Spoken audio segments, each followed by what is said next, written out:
No moi, Anna täällä sun artistiäänikoutsi ja Musalpe.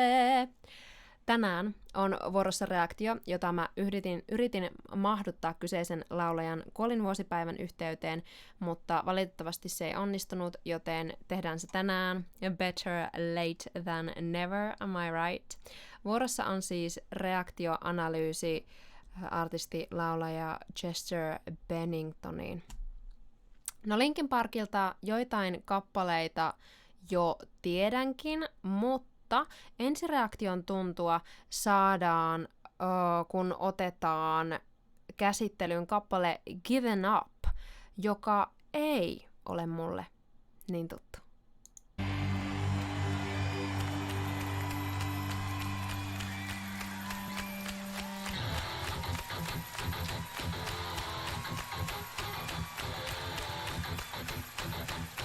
Lots of audience.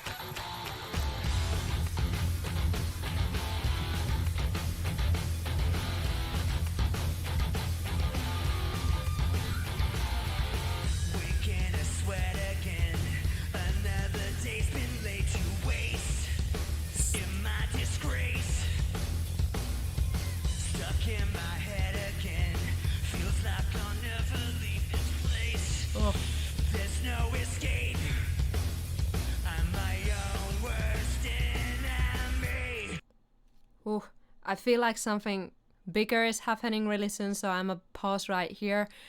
Tuo intensiivisyys on jo nextillä levelillä. Jo tässä säkeistössä on niin paljon jännitettä ja aggressiota.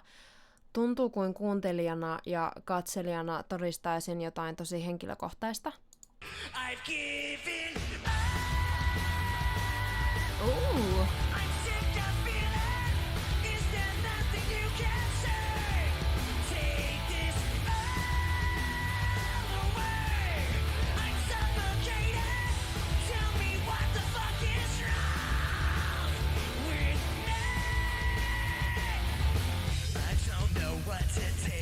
That man is giving up so much energy on stage, Jesus!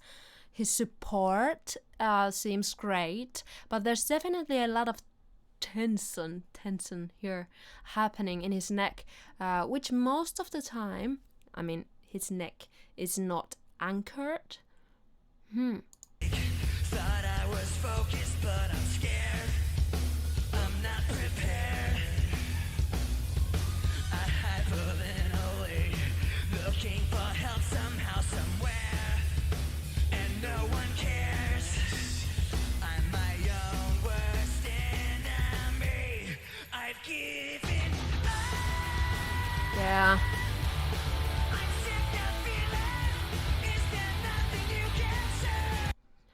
He just took one of his ear monitors off. I wonder if he had problems with his hearing.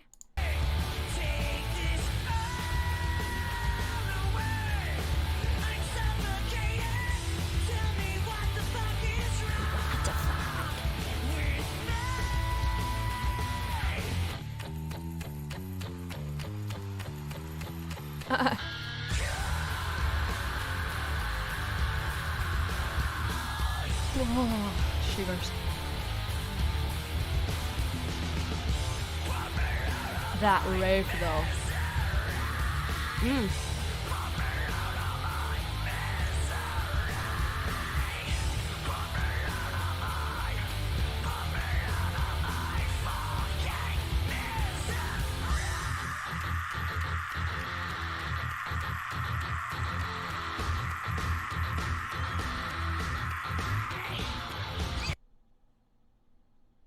Wow.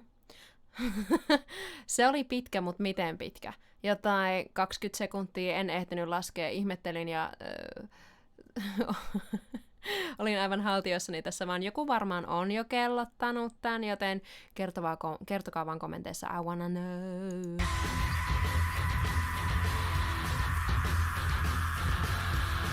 And another one.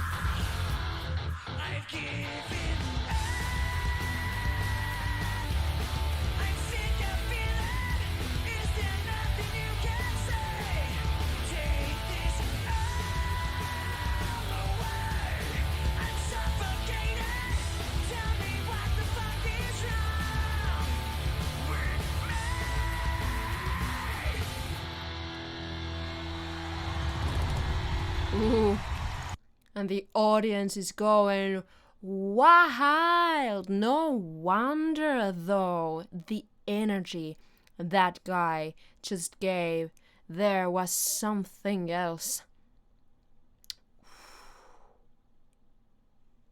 I need to take a moment here. That was intense. Chesterin soundi kuulostaa vaan niin raalta, rehelliseltä ja aidolta. Siinä ei tunnu olevan mitään päälle liimattua.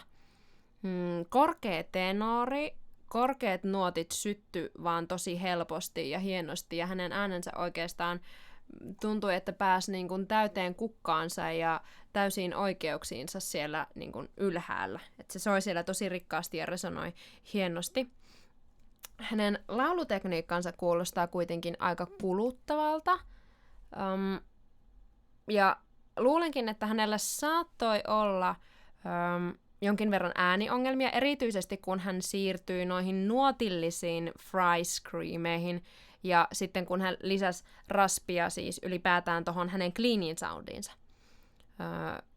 Jälleen kerran, mä toistan tätä useasti, mutta jos olet uusi, niin et ehkä sitä tiedä. Mä en siis ole millään lailla extreme-laulutekniikoiden ekspertti.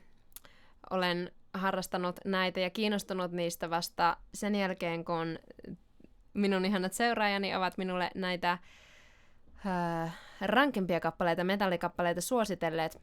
Todella mielenkiintoinen maailma on muuten extreme-laulutekniikat.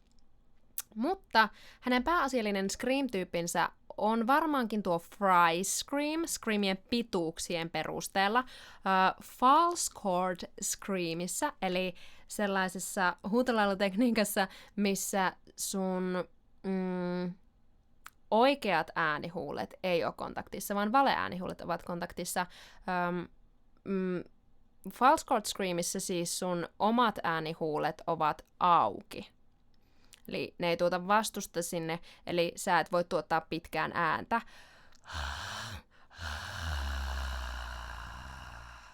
Se on todella happea, verottava tekniikka. Fry scream on sitten se, mikä sallii ne pidemmät screamit käsittääkseni. Chesterin cleani laulaminen taas kuulostaa hyvinkin puhtaalta ja helpolta hänelle. Etenkin ylänuottien helpoise soivuus on aika harvinaista miesäänelle. Tosin puhdasta cleania laulua tässä ei kuultu oikeastaan ollenkaan. Mutta tällä cleanin viittauksella mä siis tarkoitan esimerkiksi heidän Nam-biisiään, joka on sekin aivan uskomattoman hieno kappale. Mutta palataanpa siis tähän biisiin nyt syvempää analyysiä varten.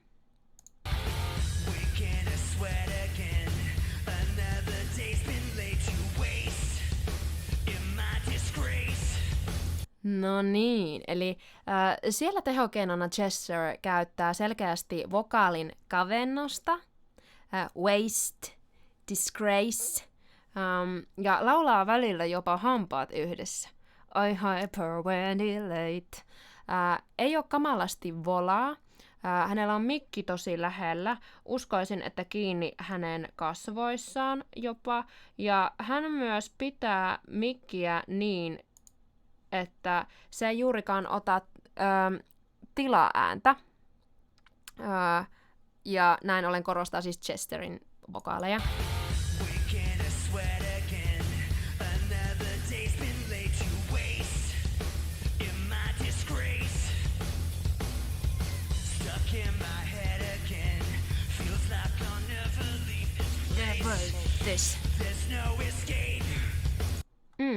Se metallinen soundi, mitä Chester tässä hakee, auttaa selkeästi kyllä projektoimaan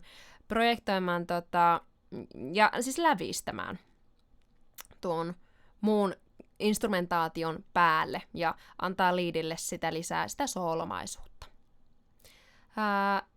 No sit jos joku miettii, että mitä eroa on käsitteellä singing with distortion versus fry screaming. Aivan selkeä sävyero tulee täällä.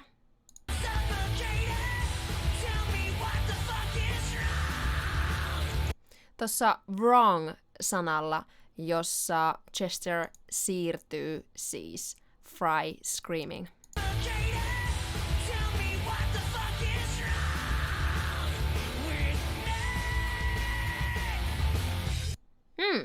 Joo. Tässä heti seuraavaksi tuleekin toinen mielenkiintoinen kohta. Oh my god, there's just so much interesting stuff I want to show you. Anyway, this is one.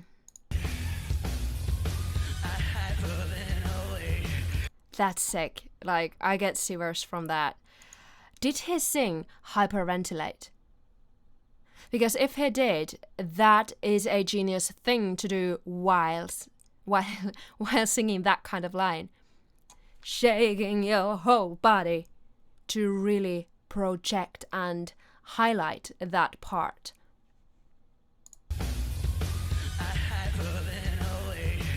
Looking for help somehow, somewhere, and no one cares.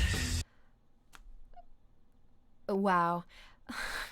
Tällaiset tehokeinot on muuten tosi helppo saada näyttämään groteskiltakin, mutta Chester vetää tämän ihan sairaan uskottavasti ja luontevasti, vähän kuin sitä ei olisi harjoiteltu ollenkaan, ja se tulee siinä hetkessä. I could just go on and on with these examples, but this is gonna be my last one.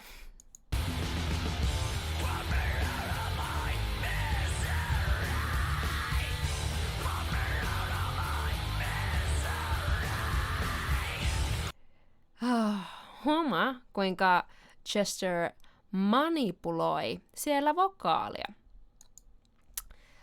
Ja sitä kautta screamin taajuutta. Eli kun sä muutat vähän levon asentoa ja vokaalia, sä saat kavennettua siellä me, sir, ray kohdassa. Eli tässä kohtaa hän on poke me out of my, poke me out of my, pyöreä lähestymistapa, rento leuka, mut sit